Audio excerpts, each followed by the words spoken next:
പെട്ടെന്ന് ഉണ്ടാക്കാൻ പറ്റിയ നമുക്കൊരു ബീട്രൂട്ട് ഉപ്പേരി എങ്ങനെ ഉണ്ടാക്കുന്നത് നോക്കിയാലോ. ചോറിന് പെട്ടെന്ന് നമുക്ക് വിശന്നാൽ കഴിക്കാൻ, കറിയൊന്നും കൂട്ടാനൊന്നും ഇല്ലെങ്കിൽ നമുക്ക് പെട്ടെന്ന് ഉണ്ടാക്കാൻ പറ്റിയൊരു സിമ്പിൾ ബീട്രൂട്ട് ഉപ്പേരിയാണ് കേട്ടത്.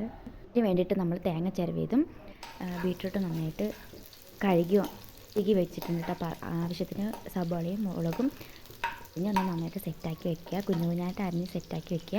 എന്നിട്ടൊരു പാനിലേക്ക് നമ്മൾ എണ്ണ ഒഴിച്ച് കടുകെല്ലാം പൊട്ടിച്ച് സാധാരണ ഉണ്ടാക്കുന്ന പോലെ തന്നെ നമ്മൾ ഉള്ളിയും മുളകും നന്നായിട്ട് വഴറ്റിയിട്ട് ചീകി വെച്ചിരിക്കുന്ന ബീട്രൂട്ട് അതിനകത്തേക്ക് ഇടുക കേട്ടോ. ഒന്ന് ലേശം വാടി വന്നതിന് ശേഷം നമുക്ക് നന്നായിട്ടൊന്ന് ഇളക്കി കൊടുക്കുക കേട്ടോ. വെള്ളമൊന്നും ചേർക്കാണ്ട് നന്നായിട്ടൊന്ന് ഇളക്കി കൊടുക്കുക.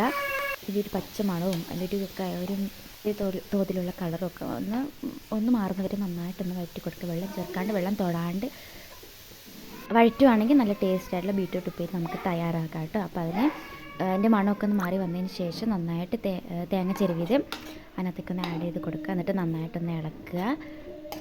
ഇതിൽ കുറേ ഇൻഗ്രീഡിയൻസ് ചേർക്കുന്നവരുണ്ട്. നമുക്ക് പെട്ടെന്ന് ഉണ്ടാക്കാൻ പറ്റിയൊരു അടിപൊളി സാധനമാണ് കേട്ടോ.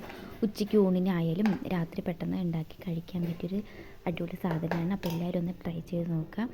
ആവശ്യത്തിന് ഉപ്പും ചേർത്ത് കൊടുക്കുക. എന്നിട്ട് അവസാനം നമുക്ക് കുറച്ച് കറിവേപ്പിലയും കൂടെ അതിൻ്റെ മേലെ തൂത്തിട്ട് ഒരു ഡെക്കറേറ്റിന് വേണ്ടിയിട്ട് നമുക്കൊന്ന് ആക്കി കൊടുക്കുക. അതിൽ മുട്ട ചേർക്കുന്നവരുണ്ട് കേട്ടോ. അപ്പോൾ ഞാൻ ഇതിൽ മുട്ട ചേർക്കുന്നില്ല. ഇതിനൊരു ഇത്രയും ഇൻഗ്രീഡിയൻസ് മതി കേട്ടോ. അപ്പോൾ ഇത്രയുള്ളൂ. Thank U.